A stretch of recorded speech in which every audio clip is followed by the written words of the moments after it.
Mesdames et messieurs, bonjour et bienvenue dans ce journal dont voici les sommaires.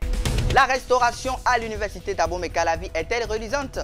Les étudiants donnent leur avis sur le coup de mai proposé par les bonnes dames. Les détails à suivre dans ce journal. Toujours à l'université d'Abomey-Calavi, les étudiants s'adonnent de plus en plus aux paris sportifs. Quels sont les impacts de cette pratique sur ces derniers? L'élément de réponse dans le reportage réalisé par Tonoï Sandrine.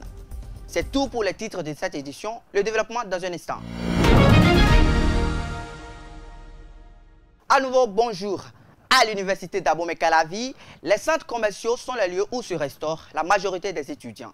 Avec un petit budget, ils peuvent facilement s'acheter de quoi manger. Nous sommes allés à la rencontre de quelques étudiants qui se prononcent sur le coup de mai proposé par les bonnes dames. Ils sont au micro de Tidima Odin-Riora et Ores Aïteou.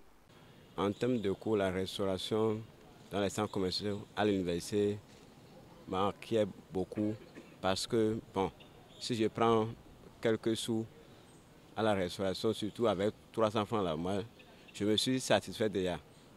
Donc, je prends ma pâte bien dosée avec 200 et à mon pour 100 francs, je me suis bien satisfait déjà. En termes de cours, c'est bien normal parce que il y a des fois où tu n'as pas l'argent, tu viens, tu peux trouver à manger, même le coup. Si tu as un prix faible, tu peux manger et être rassasié. Bon, pas vraiment, mais on fait avec. C'est pas mal. Avec 300 francs, moi je mange déjà, puisque je ne suis pas habituée à manger beaucoup. C'est très bien, c'est très cher, j'apprécie souvent. C'est pourquoi de temps en temps, là, je viens pour manger. De plus en plus de jeunes se laissent tenter par les paris sportifs, espérant gagner facilement de l'argent. Mais cette pratique qui semble anodine peut rapidement devenir une dépendance totale avec des conséquences lourdes. Stress, endettement, échec scolaire. Quels sont les impacts des paris sportifs sur les étudiants? Élément de réponse dans ce reportage réalisé par Sandrine Tonouei et Ores Aïterou. Le pari sportif est un jeu de hasard et cela se joue sur analyse du jeu. Il faut tenir en compte de la victoire du jeu précédent des équipes pour avoir une forte probabilité de remporter le jeu. Je ne choisis pas les équipes au hasard. Je calcule la probabilité des équipes de remporter la victoire d'abord. De leur match précédent, je calcule leur probabilité par laquelle ils avaient remporté la victoire pour le match précédent.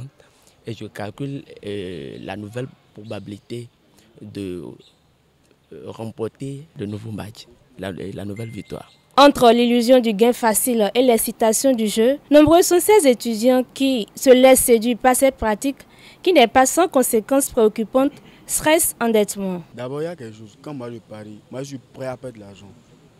Oui, moi je suis prêt à perdre de l'argent. Bon, même si je perds, moi en tout cas, ça ne me fait pas grand-chose comme ça. Avant de miser, on fait quelques analyses d'abord sur les risques et potentiels. Donc, après la mise, on est dans l'espérance d'une suite favorable. Genre, on espère gagner quelque chose, quoi. Je sais que le pari foot, c'est un jeu de hasard. Donc, à chaque mise, je m'attends à deux éventualités. Soit je perds, soit je gagne. C'est un jeu de hasard. Donc, bon, il ne faut pas trop compter là-dessus, quoi. Quand tu joues, bon, tu te dis... Parce que moi, bon, j'ai déjà joué, et je mise depuis les années... Moi, j'ai commencé en 2020. J'ai eu mon compte XBet en 2020. Donc, moi, j'ai déjà eu beaucoup de perdus dedans. Donc, actuellement, quand je mise, je me dis si je gagne, c'est ça, si je ne gagne pas. Si le pari foot peut sembler anodin, il cache une réalité bien plus complexe, surtout pour les étudiants déjà confrontés à des défis financiers et académiques. Mesdames et messieurs, c'est tout pour cette édition. Portez-vous bien et à très bientôt.